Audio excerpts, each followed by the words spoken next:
Si les premiers postulats de la mécanique quantique, les postulats 1 et 2, servent à définir l'état quantique via une fonction d'état avec interprétation de bande que je rappelle ici, et le postulat 2, son évolution temporelle via l'équation de Schrödinger dépendante du temps, eh bien, les postulats 3 à 5 portent sur une autre question, à savoir tout d'abord comment définir la quantification de propriétés mécaniques d'un système quelconque et comment prédire les résultats de mesure de cette propriété dans un état quelconque.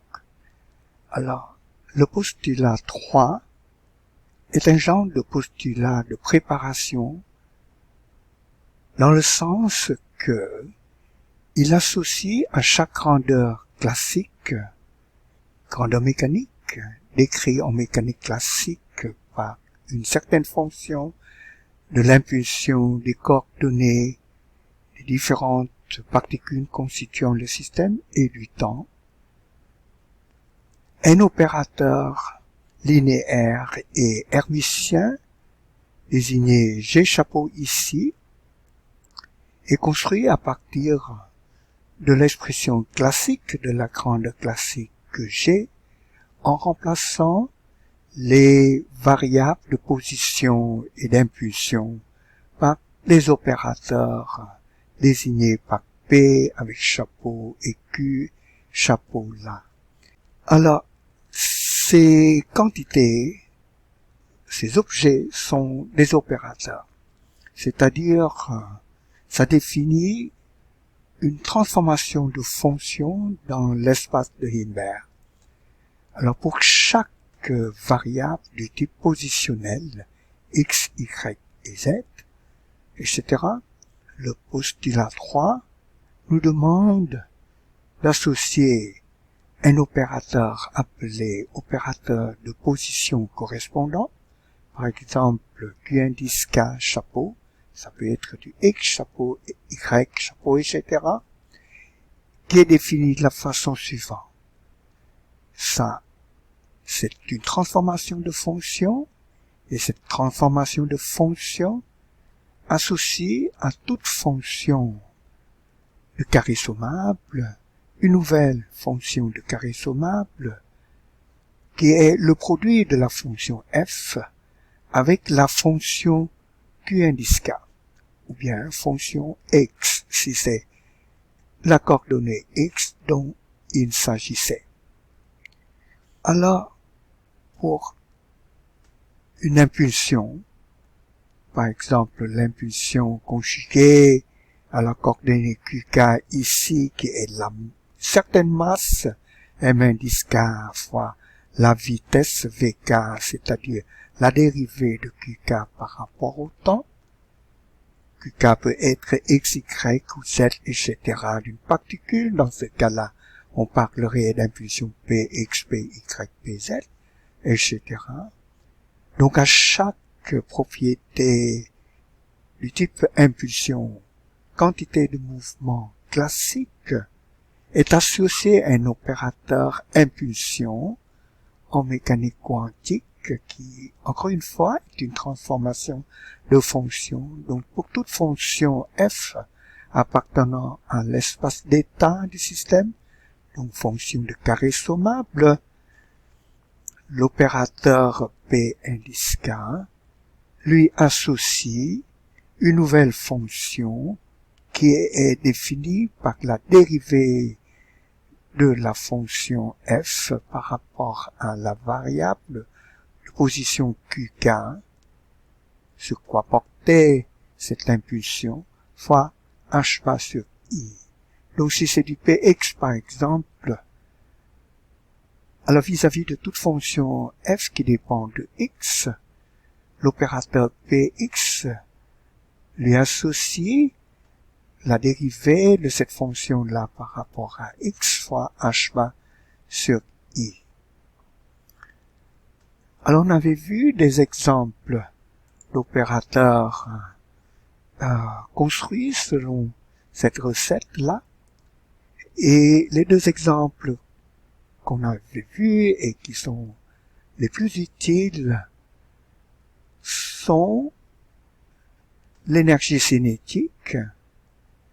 Donc, en mécanique classique, une énergie cinétique pour un mouvement le long de la direction X, c'est 1,5mvx au carré qui réécrit en termes d'impulsion Px qui est égal à mvx est égal à px au carré divisé par 2m. Alors, c'est cette forme-là que l'on doit utiliser pour construire à partir de là l'opérateur associé à cette énergie cinétique. Et cet opérateur, c'est 1 sur 2m fois l'opérateur px au carré, c'est-à-dire px qui agit deux fois sur une fonction qu'on imaginerait derrière l'opérateur là. C'est pas parce que le produit de deux opérateurs est défini comme étant l'action consécutive de ces deux opérateurs dans l'ordre prescrit. Ici, c'est du px fois px. Donc, c'est px qui agit deux fois avec px qui est dérivé par rapport à x fois h bar sur i, ce qui fait que l'opérateur dx, c'est une dérivée seconde puisque c'est du px qui est une dérivée première qui agit deux fois, donc ça fait une dérivée seconde par rapport à x fois h bar sur i au carré qui donne moins h bar au carré et puis ensuite divisé par 2m là. Donc c'est ça l'énergie cinétique et vous reconnaissez que c'est précisément ce genre d'opérateur qu'on va apparaître en premier lieu comme premier terme de tout hamiltonien, de l'hamiltonien que vous avez, des hamiltoniens que vous avez vus au cours précédent. Deuxième exemple d'opérateur important en mécanique en général et en mécanique quantique en particulier, c'est l'opérateur, les opérateurs plutôt de moment cinétique ou bien moment angulaire. Ici, on considère seulement la troisième composante, la composante Z du vecteur moment cinétique qui est le vecteur moment de l'impulsion, ou bien R, produit vectoriel avec le vecteur impulsion classique. Donc, la composante LZ, c'est x fois py moins y fois pz. X ici, c'est la coordonnée x classique, py, c'est l'impulsion classique pour le mouvement le long de y, ainsi de suite. Alors, on passe en mécanique quantique en définissant l'opérateur moment cinétique correspondant, donc désigné par le même symbole, LZ, n'est-ce pas, avec chapeau dessus pour désigner un opérateur, et cet opérateur est construit à partir de l'expression classique de la grandeur physique LZ ici, en remplaçant les xp, xpy, etc. par l'opérateur correspondant. Donc, x, py, c'est h bar sur i, x dérivé par rapport à y, parce que py, c'est h bar sur i dérivé par rapport à y, et x est un opérateur multiplicatif qu'on laisse là. Le deuxième terme, moins y fois px, ce n'est pas du pz ici, c'est du px, moins y, px en mécanique quantique, ça devient l'opérateur h bar sur i, moins h bar sur i, y dérivé par rapport à x, ce qui fait que le moment cinétique LZ est décrit par cet opérateur-là en mécanique quantique. Ça, on avait vu au cours précédent, Donc tout ceci est juste un rappel de ce que vous avez vu au cours précédent, le postulat 3 précisément. Alors, on était en train d'ailleurs de voir les opérateurs, on est rendu au produit de deux opérateurs, mais sans attendre à finir ça, laissez-moi continuer avec le postulat 4. J'ai aussi évoqué ce postulat-là au dernier cours, et le postulat 4 utilise précisément ce que le postulat 3 avait défini, les opérateurs associés à différentes grandes physiques, pour que nous donner de l'information sur ce que l'on obtient si on fait une mesure de cette grandeur physique. J'ai par exemple fonction de P, Q, T en mécanique classique. Maintenant, en mécanique classique, il n'y a pas de restriction du tout à des valeurs possibles de cette grandeur physique, tant et autant qu'on se limite à des valeurs possibles de la vitesse ou bien encore de l'impulsion et des positions des différentes parties du système. N'est-ce pas? Généralement, ça peut couvrir tout l'espace, par exemple, ou bien une partie de l'espace, et idem pour que le vecteur impulsion.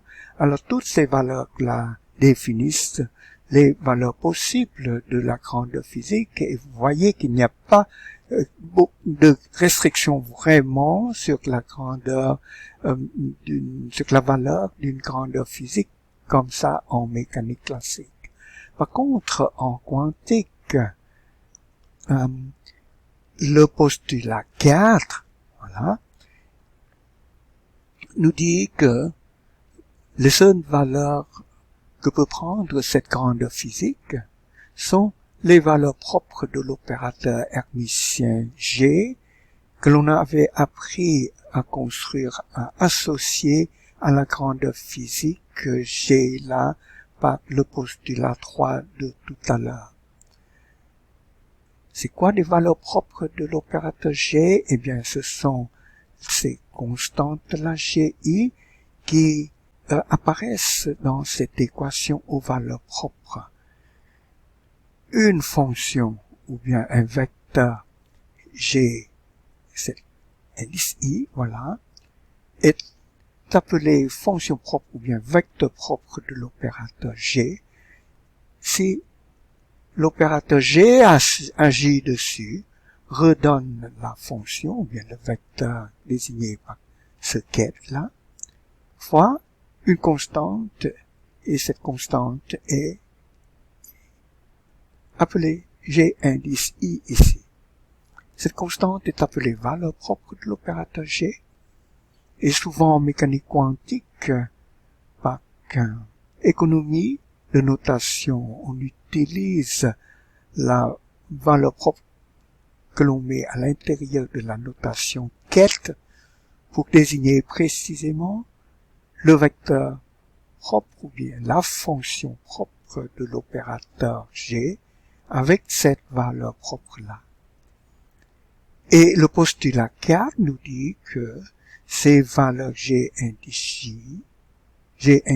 I, sont les seules valeurs possibles, observables, de la grandeur physique G. En d'autres termes, le postulat 4 prescrit la quantification de toute grandeur physique en fait. Ça généralise donc l'idée de quantification à laquelle vous êtes déjà habitué en vous référant à l'énergie. Vous êtes habitué de parler, de penser à la quantification de l'énergie, n'est-ce pas? Eh bien, le postulat 4 nous dit qu'en fait, cette quantification est générale, s'applique à toute grandeur physique. Que signifie quantification? Ça signifie que une grandeur physique ne peut pas prendre n'importe quelle valeur. Ça ne peut prendre que certaines valeurs. Et ces valeurs sont des valeurs propres de l'opérateur G. Ces valeurs doivent répondre à cette équation aux valeurs propres là, comme constante qui apparaît dans cette équation aux valeurs propres. Ça, c'est le postulat 4. Alors voyons quelques exemples. Alors j'ai mis ici en parallèle les résultats attendus en mécanique classique à gauche et les résultats trouvés en quantique.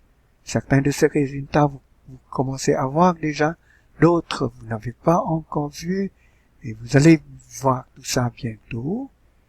Eh bien, exemple de grandeur physique, d'accord, avec leur quantification en mécanique quantique. L'énergie du mouvement de vibration d'une molécule diatomique est décrite comme un oscillateur harmonique. En mécanique classique, peut prendre n'importe quelle valeur positive, là. N'est-ce pas? J'aurais dû reprendre un peu la fonction d'énergie potentielle. Vous vous rappelez que c'est une parabole en X qui est l'élongation du ressort représentant ce mouvement de vibration. Et cette parabole est définit précisément le zéro d'énergie, le fond de cette parabole définit le zéro de cette énergie-là. Et voilà, l'énergie vibrationnelle en mécanique classique peut prendre n'importe quelle valeur, tant et autant qu'elle est au-dessus du zéro défini par ce fond du potentiel, de ce potentiel parabolique-là, que l'on considère comme zéro d'habitude. Et donc, on peut dire que n'importe quelle valeur d'énergie positive, ça peut être même aller jusqu'à plus l'infini, et de façon continue, n'importe quelle valeur d'énergie positive est admissible pour les mouvements de vibration de cet oscillateur harmonique. En quantique, eh ben, on trouve que seules certaines valeurs sont admissibles, et ces valeurs sont données par cette loi de quantification, énergie de vibration qui dépend d'un nombre quantique, petit n égale à 0, 1, 2, 3, etc., c'est-à-dire entier, et pour chaque petit n, vous avez un niveau d'énergie, une valeur d'énergie qui est donnée par n plus 1 demi h bar oméga. Vous avez déjà vu deux exemples de tel état, tel niveau, n'est-ce pas, pour l'oscillateur harmonique. Le niveau fondamental d'énergie h bar oméga demi, le premier niveau excité d'énergie 3 demi h bar oméga. Mais il y a d'autres niveaux aussi, 5 demi h bar oméga, 7 demi h bar oméga, etc. Mais entre 3 demi h bar oméga et 5 demi h bar oméga, par exemple, il n'y a pas de valeur admissible. Il n'y a pas de valeur admissible entre 0 et 1 demi h bar oméga. La première valeur admissible, ce n'est pas 0, c'est 1 demi h bar oméga. Ensuite, la prochaine, c'est 3 demi h bar oméga. Rien entre les deux là. Alors, donc ça, c'est l'image de quantification d'énergie. L'énergie d'un oscillateur harmonique en quantique est discrète, ça vient en niveau d'énergie discrète comme ça, tandis que en mécanique classique, ça peut prendre toute une gamme continue de valeurs. Pareillement, pour que la grandeur Lz, pour un mouvement de rotation, par exemple, d'un électron ou bien d'une particule au lieu autour d'un centre, l'électron autour du noyau de l'atome d'hydrogène, par exemple, en mécanique classique, cette grandeur-là, la composante Lz du vecteur moment cinétique peut prendre n'importe quelle valeur réelle. Voyez-vous? Je l'ai écrit ici, cette grandeur réelle, comme un multiple de h bar, mais notez que ce petit thème-là est n'importe quel nombre réel là. Il n'y a pas de quantification vraiment. Je l'ai exprimé en utilisant h bar comme unité de moment cinétique parce que c'en est effectivement la bonne unité, n'est-ce pas, joule seconde, d'un moment cinétique. C'est pour ça que je l'ai utilisé, mais sinon, donc h bar est juste une unité, et donc la grandeur de Lz peut prendre n'importe quelle valeur réelle sans restriction du tout, de moins l'infinité jusqu'à plus l'infinité de façon continue. En quantique, on trouve par contre que ce petit m, eh ben, c'est limité à certaines valeurs seulement. Au lieu d'être n'importe quoi de façon continue, de moins l'infinité jusqu'à plus l'infinité, eh bien, ça ne peut prendre que des valeurs entières, positives ou négatives. 0, plus ou moins 1, plus ou moins 2, plus ou moins 3, etc. Mais pas quelque chose comme 0,5 par exemple entre 0 et 1. Ou bien encore racine carrée de 2 qui est un nombre réel. Non, ça doit être un entier positif ou négatif. C'est toujours donné par m h bar, parce que h bar c'est l'unité de Nz, la bonne unité d'un moment cinétique, c'est tout. Hein? En termes d'unité, en SI, c'est du joule seconde. C'est la même unité utilisée de part et d'autre, en classique comme en quantique. C'est une bonne chose de faire ça. Sauf que si en classique, ce petit m peut varier de façon continue de moins l'infinité jusqu'à plus l'infinité, en quantique, ça ne peut prendre que des valeurs entières positives ou négatives. Pour ce qui est de la position de l'impulsion, eh bien, on trouve que elles ne sont pas quantifiées dans le sens qu'elles restent continues. Une position x peut prendre n'importe quelle valeur continue de ce classe des réels, idem pour que la quantité de mouvement ou bien la vitesse le long de x, n'est-ce pas? Ça peut prendre n'importe quelle valeur de moins l'infinité jusqu'à plus l'infinité, sans tenir compte de la limite fixée par la vitesse de la lumière. On n'est pas en train de discuter de ces aspects-là, mais voilà.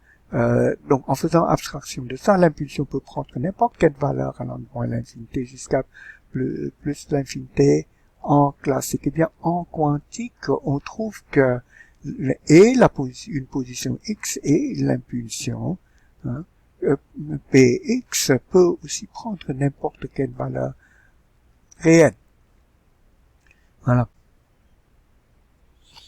Si le postulat 4 nous dit que la mesure d'une grandeur physique G donne toujours une des valeurs propres de l'opérateur hermitien G, la valeur propre qu'on avait désignée tantôt par G indice I, qui est définie comme cette constante-là dans l'équation aux valeurs propres pour l'opérateur G, dans laquelle ce qui est en bleu, le quête en bleu ici, c'est le vecteur propre de G, donc G agissant sur ce vecteur, ou bien cette fonction, redonne cette fonction vecteur, fois une constante qui est ça, et ça c'est la valeur propre associée à cet état propre, vecteur propre, ou bien fonction propre.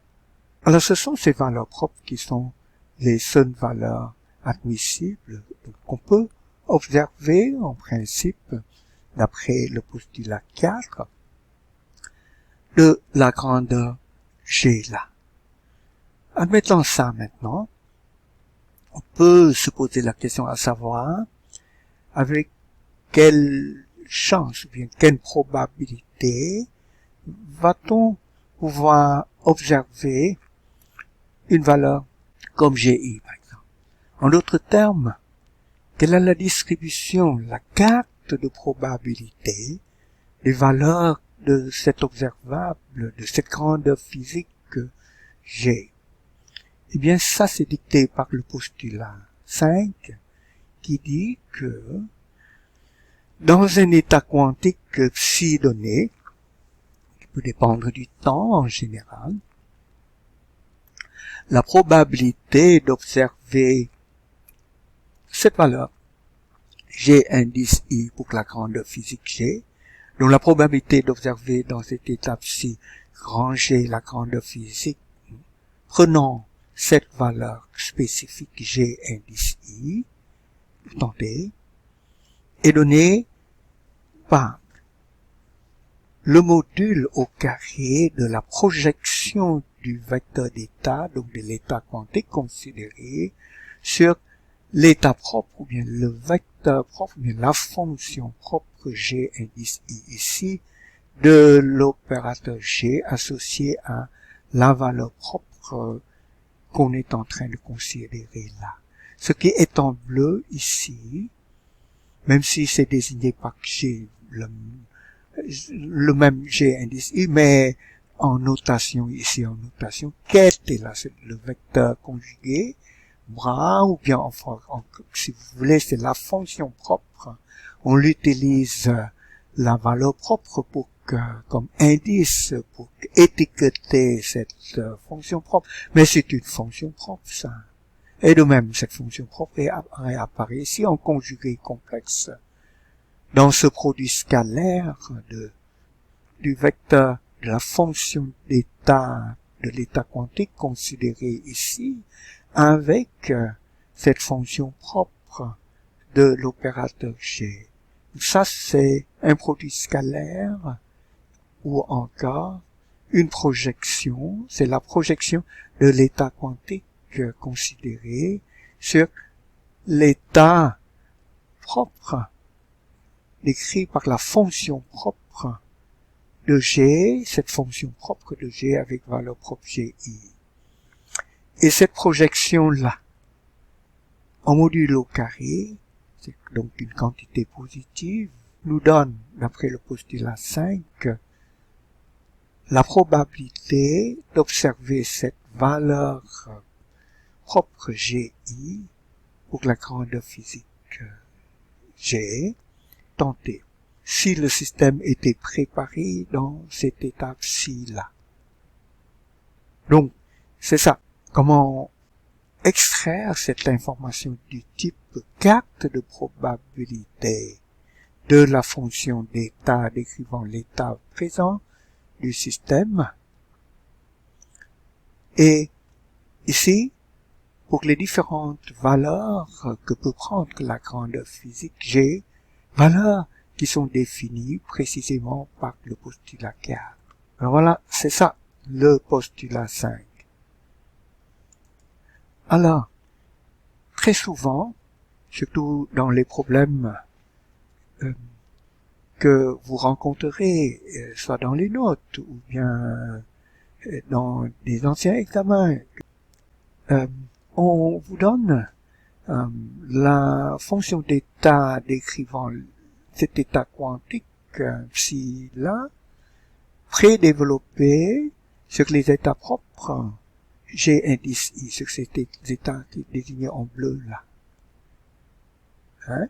Et ces états propres sont en plus construits de telle sorte qu'elles sont normées à 1. Eh bien, si la fonction d'état psi était développée d'avance, vous est donnée sous la forme d'un développement explicite sur les états propres normés de l'opérateur G chapeau associé à la grandeur physique G, développement de ce type-là, fonction psi égale une somme sur les différentes fonctions propres de l'opérateur G, fonction propre associée à des valeurs propres G indice J différents, on somme sur tous ces valeurs, et pour chaque fonction propre, vous avez un coefficient C indice J là, qui dépend du temps. Et bien, on peut montrer que ce C indice J là, c'est donné précisément par cette projection-là. En d'autres termes, vous pouvez calculer si on vous donne la fonction d'état explicitement sous cette forme de développement sur les états propres normés GI de l'opérateur G, eh bien, vous pouvez tout de suite calculer cette probabilité d'après le postulat 5 d'en haut, là, comme le module de ce coefficient CJ, là, bien CI ici, au carré, comme ça, par ceci. Alors, on va voir des exemples tout à l'heure, là, oui. Mais avant d'arriver à ces exemples, j'aimerais vous signaler qu'il y a une autre forme du postulat 5. La forme qu'on avait vue tout à l'heure porte sur la carte de probabilité de trouver différentes valeurs chez indice I pour la grandeur physique. Mais une autre forme du postulat 5 porte directement sur la moyenne qu'on aurait. La moyenne de quoi? La moyenne de la grandeur physique qu'on aurait si on mesure cette grandeur-là dans un état quantique psi. Au lieu de la carte de probabilité qui donne une information bien plus détaillée, n'est-ce pas? Toute une carte de probabilité des différentes valeurs de GI, une distribution donc de ces valeurs possibles de la grandeur physique. Cette forme, la deuxième forme du postulat 5, vous donne directement juste la valeur moyenne. Et très souvent en chimie quantique, on se limite à ça. D'accord? Alors, cette deuxième forme dit que la valeur moyenne de la grandeur physique que j'ai dans l'état psi, cet état-là, est autenté, il est donné par ceci, c'est égal à cette intégrale-là, dans laquelle on laisse d'abord l'opérateur G agir sur la fonction d'état décrivant l'état considéré, on multiplie ensuite par le conjugué complexe, ça on intègre sur tout l'espace, et on divise par l'intégrale de normalisation de cet état-ci. Si cet état est normé, eh bien cette intégrale serait égale à 1, et vous aurez juste le numérateur à calculer, quoi. Et le numérateur, je l'ai décrit comme intégrale, mais au fond c'est ceci. C'est l'opérateur G qui agit sur le vecteur psi.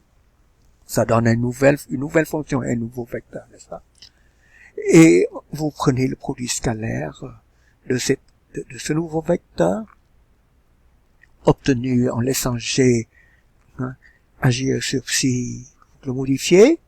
Vous prenez le produit scalaire, vous prenez la projection avec le vecteur d'état psi original.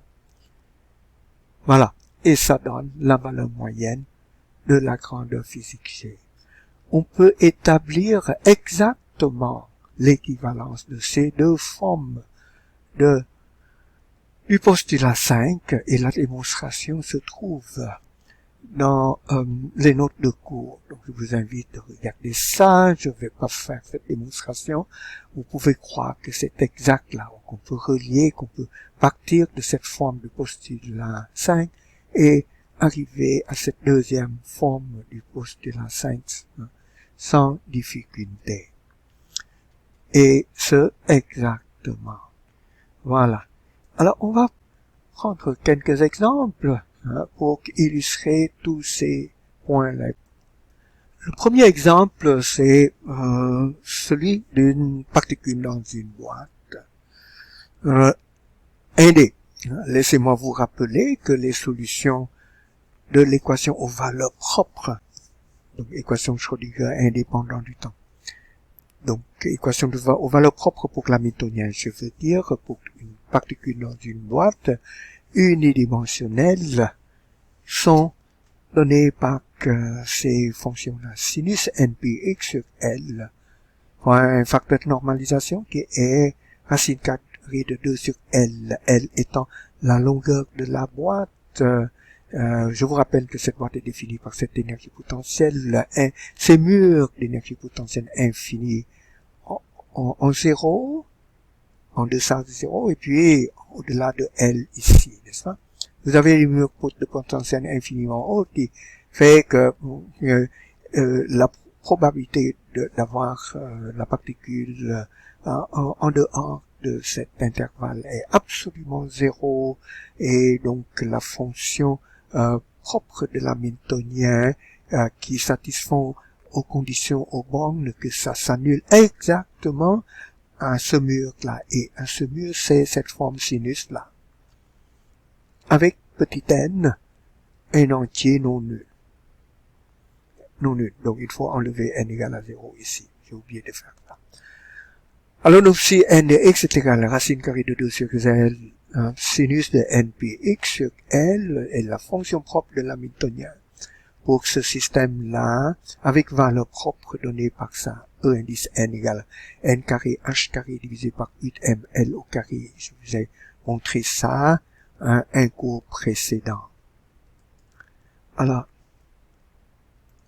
ça c'est pour vous montrer ici, sur cette figure-là, les fonctions propres associées à n égale 1, 2, 3, 4, leur allure, quoi. Vous voyez bien que ce sont des fonctions qui sont bien limitées à la boîte. Ça n'existe pas à l'extérieur de la boîte. Ça s'annule exactement à x égale à 0 et x égale à L.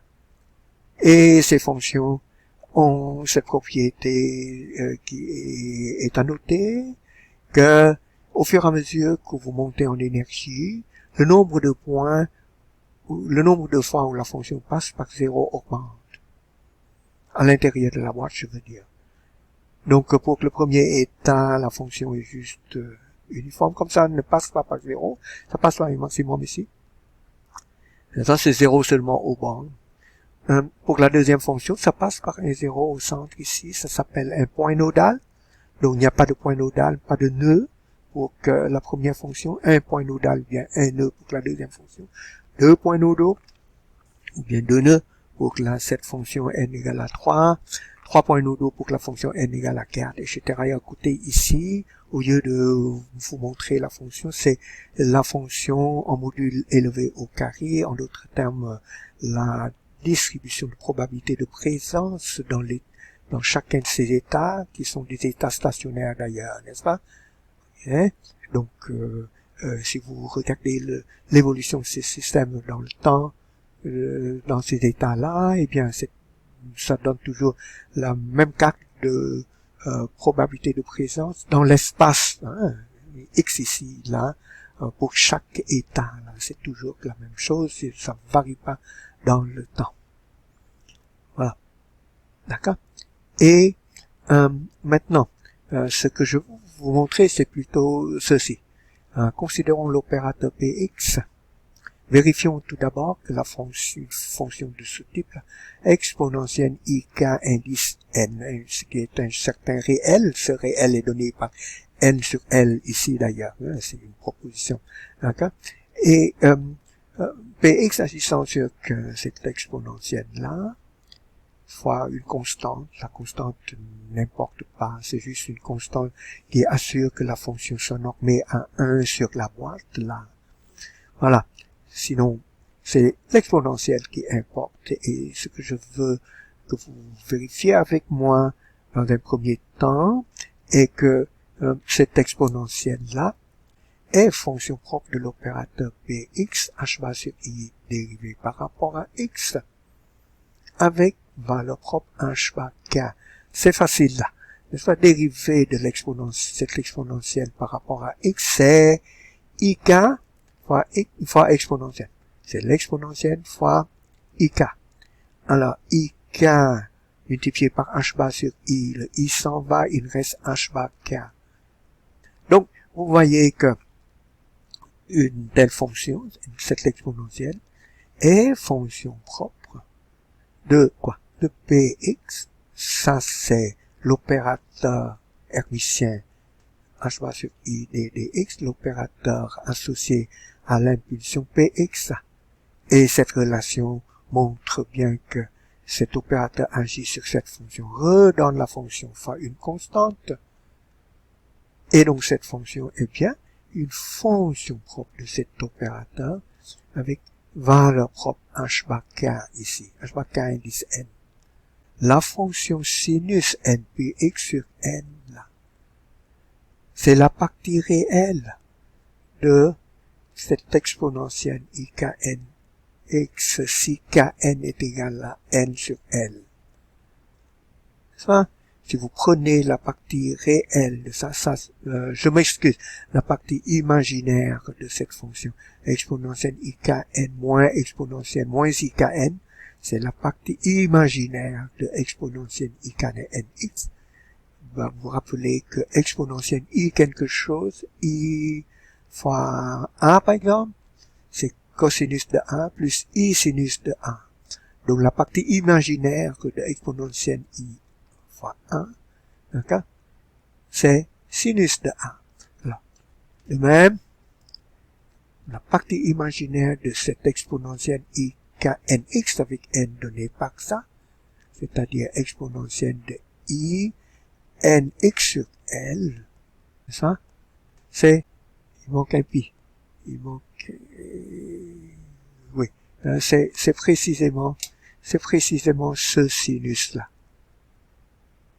Ce sinus-là. Voilà. De sorte que, là, ici, vous voyez que cet état-là, considérons maintenant la particule préparée dans cet état, qui est un état propre de l'hamiltonien, là. Un des états d'énergie bien fixés. Par exemple, l'état n égale à 1, qu'on avait vu ici. Cet état-là. Ou bien n égale à 2. Ou bien n égale à 3. Chacun de ces états est une superposition de deux états propres, de deux fonctions propres de l'opérateur Px. N'est-ce pas? L'une, c'est la fonction propre de Px avec valeur propre plus h bar kn. L'autre, exponentielle moins i knx, est fonction propre. Regardez bien ça.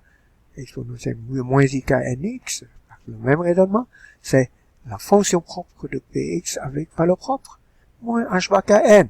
C'est juste k qui change de signe, ça. Donc ça, c'est une fonction propre de Px avec valeur propre h bar kn. L'autre est fonction propre de Px avec valeur propre moins h bar kn. Donc, la fonction psi n qu'on est en train de considérer ici, l'état stationnaire psi n, est écrite explicitement ici sous la forme de développement sur les fonctions propres de Px. Et ce développement contient juste deux termes. Ce terme-là, c'est la fonction propre de Px avec valeur propre h bar kn. L'autre, c'est la fonction propre de Px avec valeur propre moins h bar kn. Vous vérifiez que ça, c'est une identité exacte, correcte, là.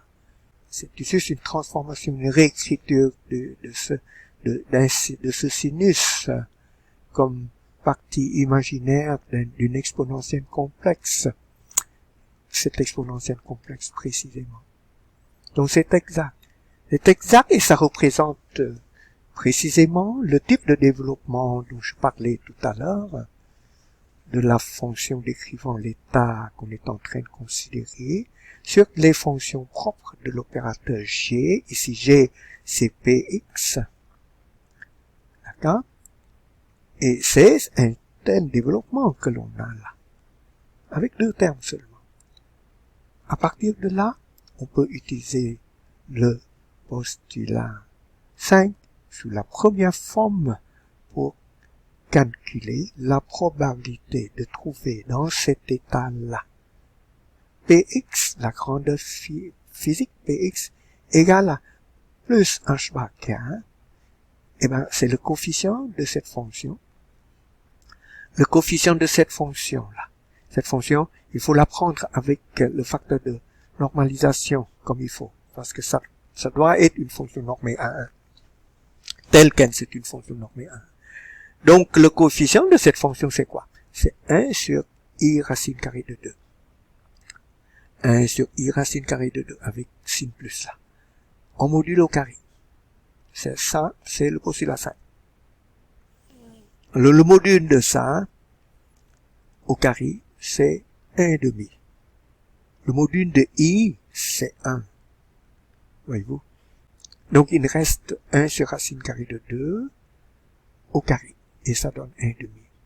Pareillement, pour la probabilité d'observer Px là, égale à moins h bar kn, la deuxième valeur, ici, c'est quoi? C'est le module du coefficient de cette fonction normée là, au carré. Alors, c'est quoi le coefficient de cette fonction, deuxième fonction là? Celle-là.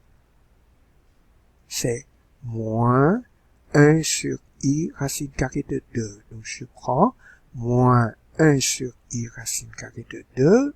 Je prends ce module élevé au carré et ça donne la probabilité d'observer Px égale à moins h bar kn. Donc, c'est aussi égal à 1,5. Donc, dans chacun de ces états-là, ça c'est vrai, peu importe n là. Donc, c'est vrai pour n égale à 1. C'est vrai pour n égale à 2. C'est vrai pour n égale à 3, etc. Donc, dans chacun de ces états-là, j'ai donc 50% de trouver Px, hein, allant dans un sens, allant dans le sens positif, Px égale à h bar kn, c'est ça?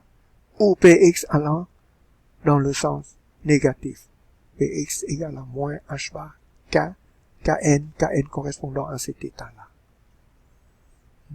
50% hein, de trouver la particule allant dans un sens comme dans l'autre. Voilà. Et donc la valeur moyenne de Px dans chacun de ces états, c'est quoi? Ce serait égal à 0. Parce que, c'est ça? Voilà. La moyenne, ça, c'est égal à la valeur de Kn pour chacun des événements. Le premier événement, c'est Px allant dans un sens avec cette valeur h bar Kn. Hein? Et l'autre événement, c'est Px allant dans le sens opposé avec cette valeur moins h bar Kn. Et cette première valeur vient avec la probabilité 1,5.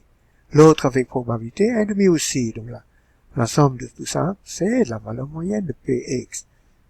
On peut vérifier que ça c'est vrai aussi, c'est obtenable aussi si vous utilisez la deuxième forme du postulat 5, c'est-à-dire en utilisant l'intégrale que j'ai montré tout à l'heure. Et ça c'est un des problèmes des notes au deuxième chapitre, malheureusement. Deuxième exemple, des rotations en 2D, par exemple, mouvement d'une particule sur un cercle. Alors pour une particule sur un cercle, donc ça correspond à des rotations en 2D comme ça, hein, avec comme coordonnée cet angle phi là. Et décrit par un Hamiltonien qui est donné par moins h bar au carré, dérivée seconde par rapport à cette variable phi, divisé par 2i. I est un genre de masse pour un mouvement de rotation. Et d'ailleurs, juste comme remarque, on note que cette expression-là est l'expression de l'opérateur Lz, ou plutôt moins h bar au carré fois dérivée seconde par rapport à phi. Il se trouve que c'est exactement égal à Lz au carré quand on réexprime l'opérateur Lz, que je vous ai donné tantôt là déjà, mais en termes des opérateurs x dérivés par rapport à y, etc. Tandis que si on réexprime ça en termes de variables angulaires, phi, etc., θ, donc de coordonnées polaires, eh bien on trouve que Lz est donné exactement par h bar sur i dérivé par rapport à phi. Donc Lz au carré, c'est ça, hein, dérivée seconde par rapport à phi fois h bar sur i au carré qui est moins h bar au carré. C'est-à-dire que ce Lz, regardez bien, c'est intéressant, l'opérateur Lz, troisième composante du vecteur moment cinétique L, qu'on avait vu au cours précédent et tout à l'heure, eh ben, cet opérateur LZ se trouve en coordonnées polaires être tout simplement l'impulsion associée à cet angle-là. Opérateur impulsion, du type impulsion associé à cet angle, ça, dérivé par rapport à la coordonnée fois h bar sur i. C'est en plein ça. Alors, on remarque que cet opérateur-là admet comme fonction propre des fonctions comme ça, exponentielle im phi, d'accord. D'ailleurs, c'est comme tout à l'heure pour les opérateurs de px dans le cas de la particule dans une boîte. C'est la même forme. Alors ici, vous avez exponentielle im phi qui, vis-à-vis de Lz, n'est-ce pas, Lz c'est dérivé par rapport à phi, la dérivée par rapport à phi de exponentielle im phi, ça donne im fois exponentielle im phi, i se simplifie avec ce i là, donc il reste mh bar fois la fonction exponentielle im phi. Et avec le facteur 1 sur racine carrée de pi, on s'assure que la fonction est bien normée à 1, quoi. Voilà. Donc, ces fonctions sont bien fonctions propres de Lz avec valeur propre mh bar, m pouvant prendre n'importe quelle valeur entière, positive ou négative, entière seulement, parce que il faudrait que la fonction retourne exactement à sa valeur quand vous faites parcourir, vous faites balayer cet angle phi de exactement un tour. Quand ça fait exactement un tour pour retourner là, n'est-ce pas? Donc vous ajoutez 2pi à phi ici. Vous ferez mieux de retrouver la fonction telle qu'elle. Et ça impose que petit m là soit entier. Ça peut être dans le positif ou négatif. Donc Lz, agissant sur f indice m, cette fonction-là, redonne f indice m fois mh bar. Donc ces fonctions, f indice m, sont fonctions propres de Lz, avec valeur propre mh bar. Et du coup, quand vous mettez cette fonction-là derrière le h, hein, vous trouvez que h agit sur cette fonction. C'est Lz qui agit 2 fois sur cette fonction. La première fois, ça fait mh bar fois la fonction. La deuxième fois, ça fait mh bar au carré. N'est-ce pas? mh bar au carré, qui est m carré, h bar au carré, fois la fonction. Le tout divisé par 2i. Et donc, cette fonction est aussi fonction propre de l'hamiltonien, tout comme les fonctions propres de Lz. Dans les notes, recueil de problèmes résolus, premier chapitre, le problème 4 porte sur ce genre de système précisément. Vous avez vu ça avec Jean-Nicolas au dernier atelier d'ailleurs. Le mouvement d'une particule sur un cercle dans le plan XY est décrit par l'angle phi, etc., etc., etc. Et tout ça, vous avez vu avec Jean-Nicolas. Alors maintenant, application du postulat 5, considérons maintenant un état comme ça. Regardez bien cet état. C'est des f de tantôt là. F indice 0, petit m égale à 0 là. F indice plus 1, petit m égale à plus 1. Et là, f indice moins 2, petit m égale à moins 2 ici. Donc, ça, c'est une fonction qui est pré-développée sur des fonctions propres de Lz, qui est de P, qui est P phi ici. Lz, c'est la même chose que P phi, n'est-ce pas? On avait vu ça tout à l'heure. Ok? Voilà. Donc, la question ici est, qu'obtiendrait-on si l'on effectuait une mesure de P indice phi sur la particule préparée dans cet état normé? P indice phi, laissez-moi vous rappeler ça. Hein? P indice phi, c'est ça. P indice phi, c'est l'opérateur Lz là. Hein? Ça, c'est l'opérateur impulsion pour phi. Hein? C'est la même chose que Lz. Donc là, la question vous demande de prédire les résultats qu'on obtiendrait si on mesure LZ, ou bien P indice ici, remplacez ça par LZ, s'il vous plaît. D'accord? Eh ben, qu'est-ce qu'on va obtenir? Quels sont les résultats attendus si on imagine qu'on fasse une mesure de LZ sur le système préparé dans cet état-là? Alors, je vous rappelle que chacune des fonctions f0, f plus 1, f moins 2 est fonction propre de LZ avec valeur propre. 0 h bar pour lui, plus h bar pour ça, moins 2 h bar pour ça. Donc, vous voyez que la mesure de LZ sur le système préparé dans cet état va produire exactement 3 valeurs.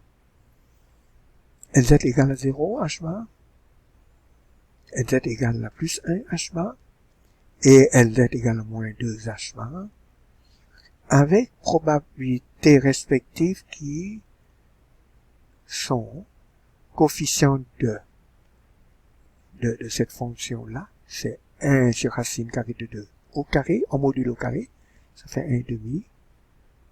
Donc, ça c'est la probabilité d'observer LZ égale à 0, c'est 1,5 donc.